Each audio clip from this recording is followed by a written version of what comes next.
G'day guys and welcome, my name is Michael and I am the Deadaussiegamer, here to share with you my tips, tricks, ideas and strategies for playing and running tabletop role-playing games. Today's video is a GM advice video focusing on traps and hazards and how to run them in your campaign. Now first and foremost, a lot of my knowledge really came from my own personal experience, but one video I came across in my days was absolutely fantastic, and it was a Taking 20 video made by Cody Lewis that really covered traps and how they kind of worked. I'll leave a link in the description below, so after you've checked out this video, head on over there, show them some love, and of course tell them the Deadaussiegamer sent you, and you definitely round out some of the thoughts and ideas that I've presented here. So, first and foremost, traps and hazards. What are they? Why do we use them? How do we go about them? So, first of all, a trap is kind of something I always imagine that springs, something that is set intentionally and deliberately to either hinder or kill a target. A hazard is something that is simply there, something that exists to create an obstacle. This obstacle could be deadly, but at the same time, it's just always present. It's an ever-present trap, if that makes sense. The two are both, in my opinion, used to expand the narrative, something that communicates what type of place it is you're trying to get into, or out of even. If you go into a prison, you might find a lot of non-lethal traps set obviously towards the interior of the prison in hopes of capturing or recapturing any potential escapees, while the outer walls might produce the more lethal traps because some people just simply need to be killed. However, if you then find yourself deep in the bowels of a mummy's tomb, you might find that all the traps, every single one of them, come at a dire cost in order to get through. All of these kind of traps, for me, communicate a type of narrative, a kind of sense of place and a vibe for the locations that you happen to be in.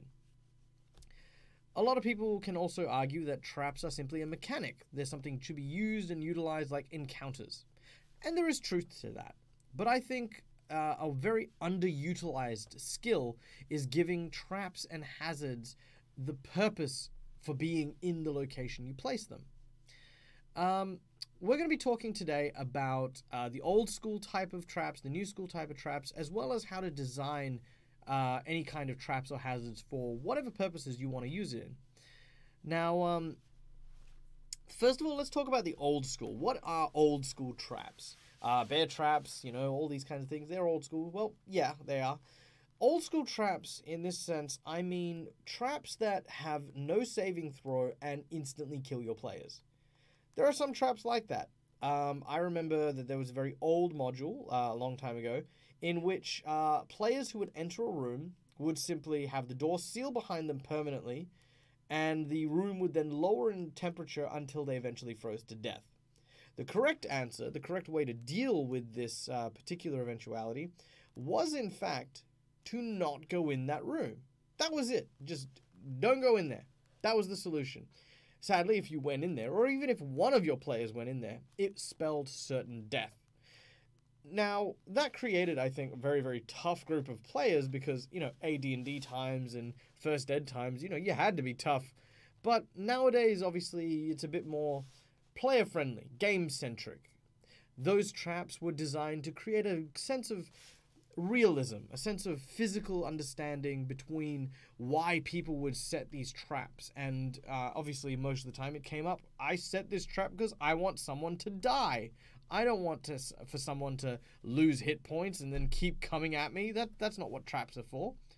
However, as the years went on and we entered the new school, many traps evolved to simply deal damage as opposed to simply have the effect of you die, you lose a hand, your eye gets put out, you're poisoned. All of these things were replaced instead with simple numerical values that eventually were lowered, more commonly known as the hit point tax. As you travel through a dungeon, you may encounter a whole bunch of different traps, each more perilous than the next, however, each carrying with them a cost in blood that you would need to pay if you did not have a rogue or specialized trap smith that was able to disable these things. Now, honestly, hit point taxing and using your traps to kind of take advantage and punish your players for traveling through the dungeon can get very tedious and doesn't really communicate the right vibe, For me, I much rather traps present a clear and present danger. But unlike the old school traps, I always make sure that my players have some ability to do something in order to mitigate, if not negate, the effects of a sprung trap or, active hazard. For example, if we were to take, say, the classic falling ceiling trap, you simply step on the plate, the ceiling collapses, and you are crushed to death.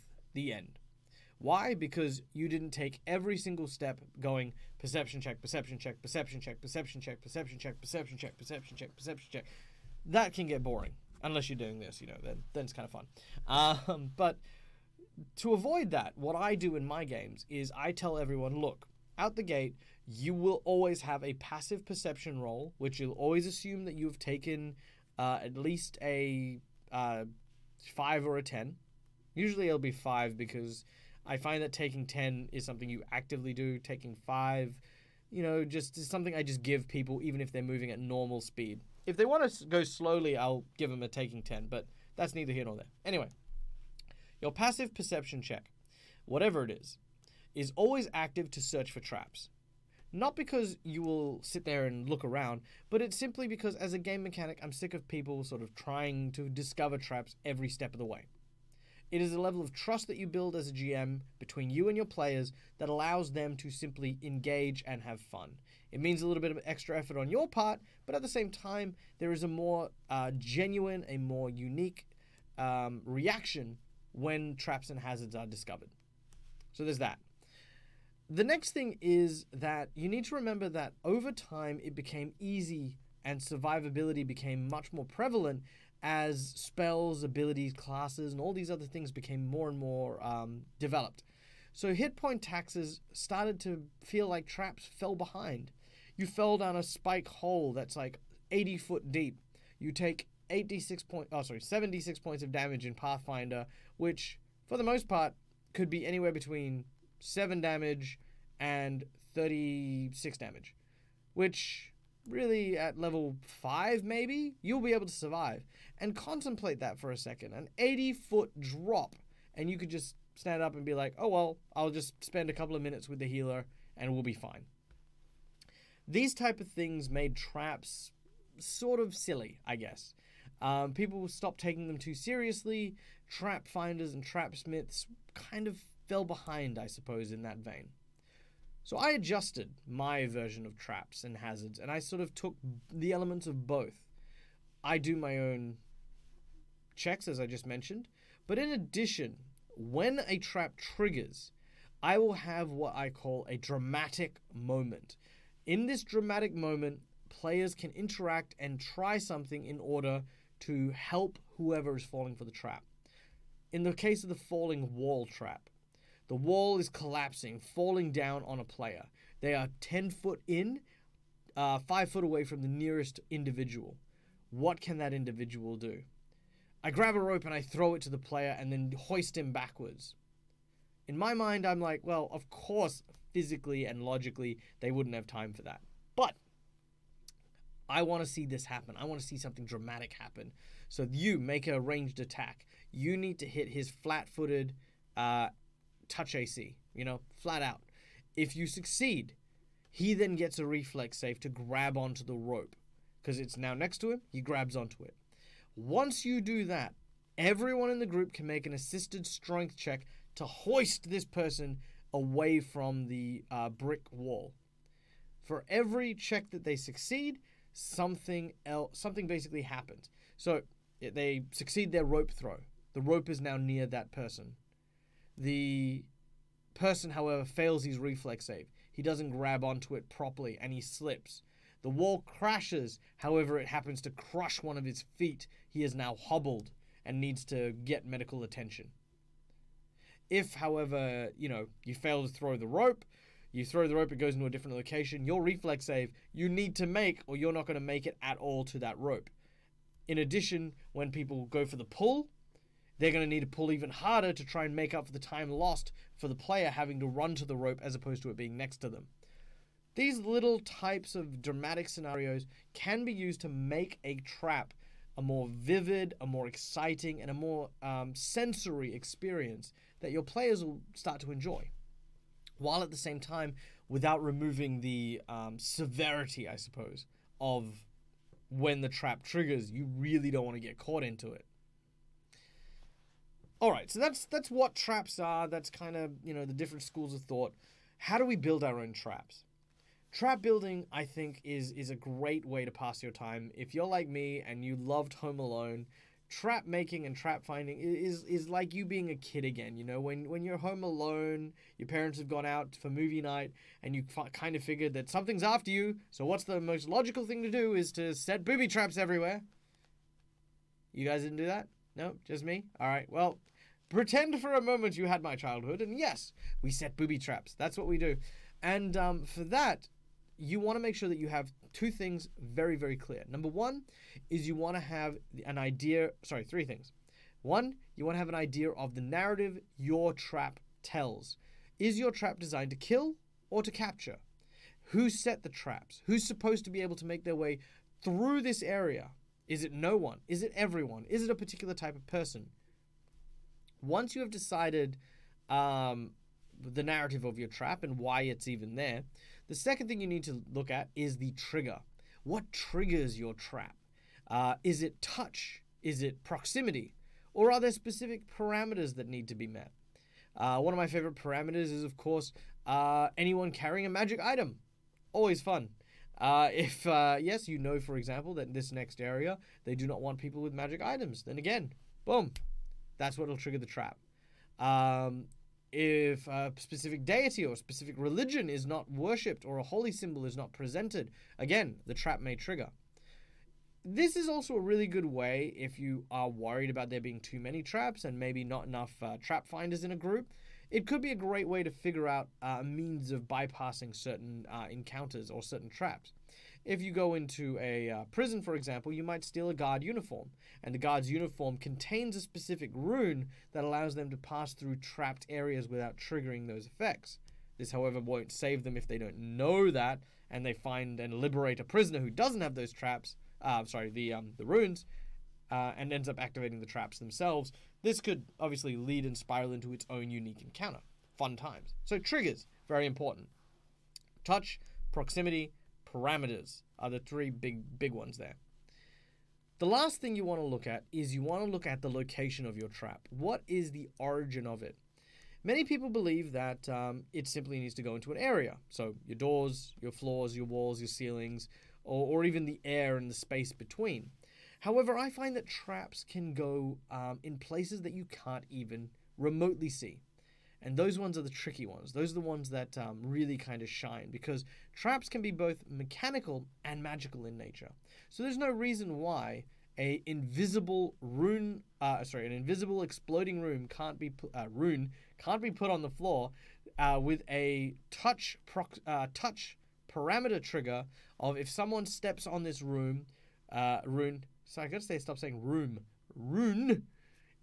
If someone steps on this rune and doesn't say the word sassafras, the explosion triggers. This, for example, is a great trap that you can set that'll allow people to pass through the area who know the passphrase and punish those who do not. It encourages your players to potentially explore and investigate a bit more before leaping into a particular area that they know to be trapped. Alternatively, at the same time, it can be a very great I told you so. Like, I told you guys shouldn't have thrown that journal in the fire. I told you guys you shouldn't have tortured and killed the only guy who knew the way through the forest. Yeah, I love the I told you so's. Sometimes. Not all the time. Just a little bit. Yeah. So yeah, those are the different things. So, narrative, your triggers, and your locations. Those are the three ways you want to build. Now, the other way you can use traps and hazards is you can use it to enhance the pacing of an encounter that you are currently dealing with. One of my favorite examples is a Myconid dragon. Now, this dragon that I had was very obsessed with mushrooms. To kind of explain a little bit, I kind of took the idea of dragons being obsessed with gold, like hoarding gold and stuff like that. I saw like this artwork. Can't remember where I saw it, but it was like this artwork of dragons who hoarded other things like books, pillows, little kind of chia pet type things, and so I went, yes, this guy hoards mushrooms, and she's a horticulturalist, and she like looks at all the different sort of like mushrooms, and she raises them, and a group of myconids moved in. She kind of commands them to be the caretakers of her little mushroom garden. So the group shows up, and they need to fight her for whatever reason. She, naturally entertains them by, having them fight the myconids first. But then, when they started posing a real threat, she raised her wings and flapped them, creating and releasing a cloud of spores, which basically just covered the entire area and filled the room with sleep powder. Now, this sleep powder affected a couple of players, and it took a couple of rounds before they managed to get them free. But the great thing about it was that it gave my players a disadvantage because, first of all, they didn't identify the mushrooms when they entered the area. And the second is that they were kind of worn, already tired of battle after fighting the myceloids. So adding the new parameter of some of your players are asleep, you need to wake them up to fight this dragon, or else the dragon's going to have a significant advantage, meant that they started doing things like, we need to find cover, so they grabbed hold of their unconscious allies and dragged them into cover while the dragon was breathing an acidic breath. It meant that they were trying to wake them up, so they were slapping them and giving them additional fort saves against it. They were cracking open poison vats and stuff. One person started distracting the dragon. It became this huge dynamic fight because the parameters of the fight were then changed by the hazard I introduced. You've probably seen it as well, like in a swashbuckling duel where a swashbuckler slices into the side of a what do you call it? Thing, the chandelier, and the rope snaps and it crashes down and it hits someone. These kind of traps and hazards can add a certain level of dynamic to any kind of encounter.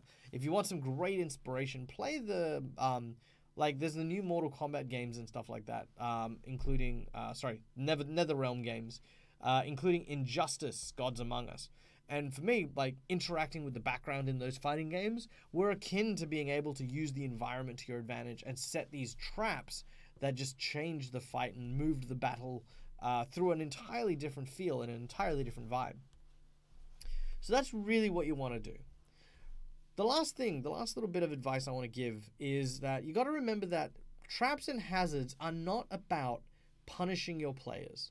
They're not about, sort of making it so that your players are incredibly weak before they go and face off against a boss. Traps and hazards are designed to build up a challenge. They're designed to be circumvented. I mean, it's cool if people fall into a trap, and that's fine too. But don't get into the habit of forcing players to fail. Now, you can do this by unintentionally making the DCs way too high, or you can do this by making there be so many traps that numerically your players are bound to fail. This is not entertaining. This is not fun. At least I can tell you from my perspective as a rogue trap finder. I'm playing in a current game. I don't generally find having constantly failed to overcome obstacles to be fun or entertaining. Let me give you an example. Now, I'm currently in a game which I'm having a lot of fun with. The GM is great. He's a very fun and entertaining person.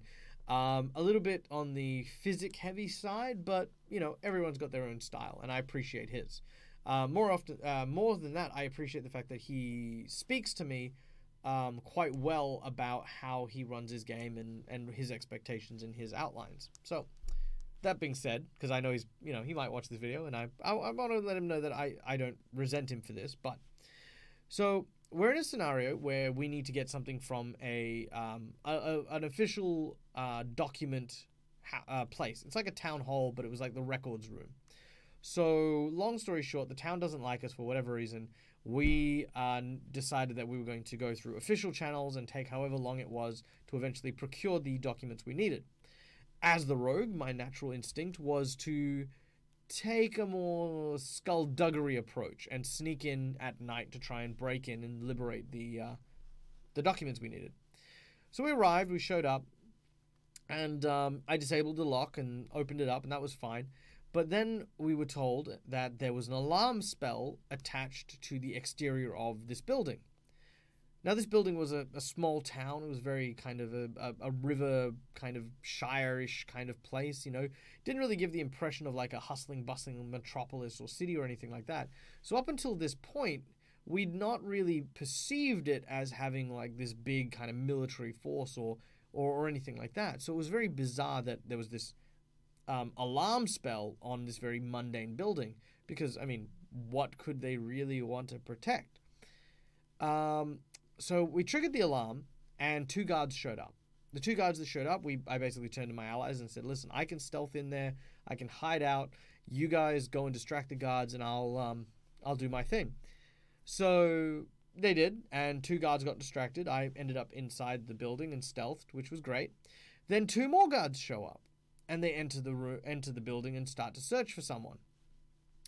Now, this wasn't the only thing. Long story short, they ended up catching one of the associates who came with me as well. I was still undiscovered.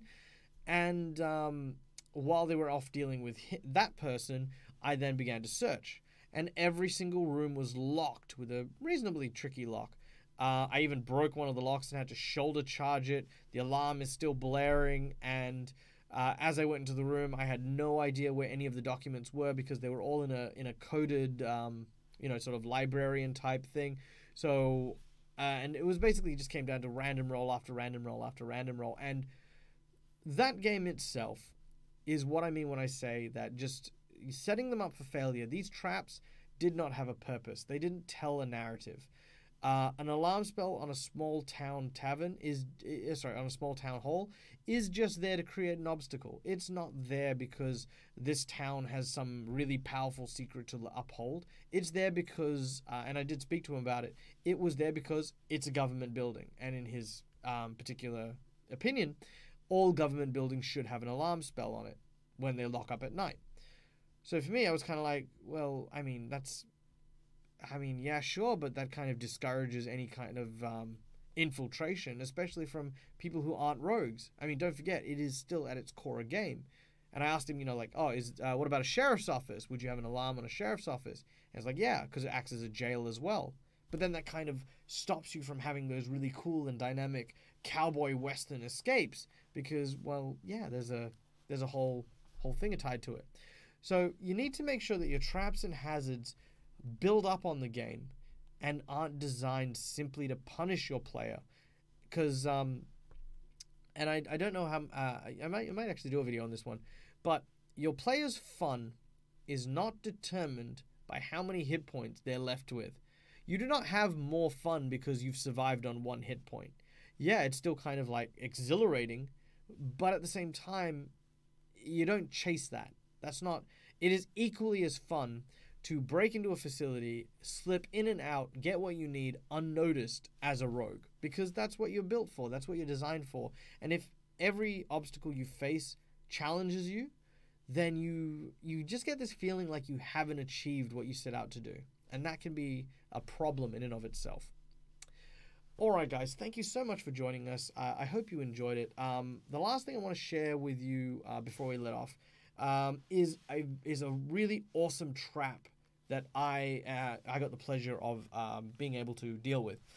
Now, I entered this room. There were these 4 massive pillars, and each pillar had various blades that ran the entire length of the room. It even sank into the wall in these grooves that just ran around the whole room. Every step landed on a tile, which was a pressure plate.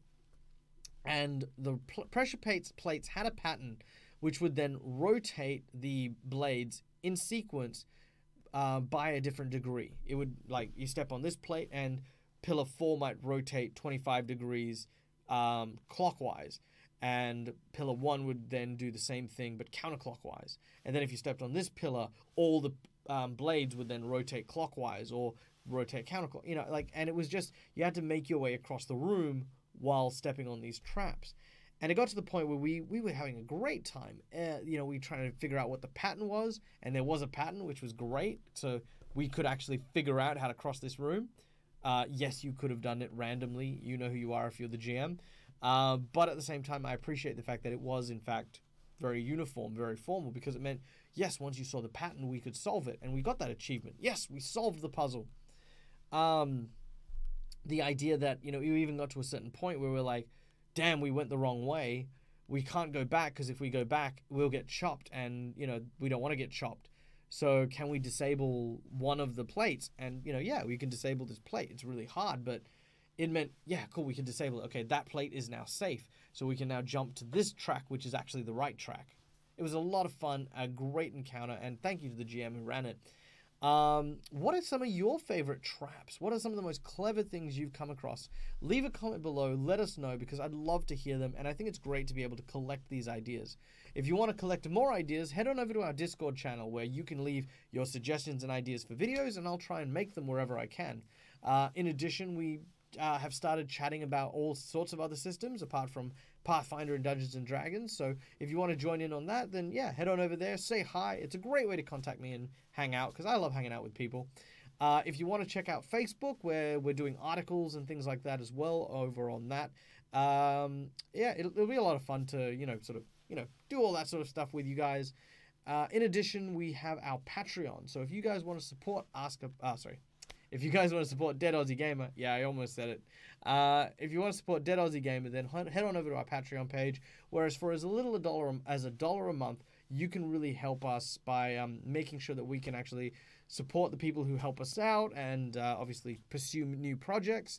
And of course, we do have varying levels and options, including a $40 level where you actually get to play a game with yours truly on Monday mornings in Australia, or Sunday evenings in the US.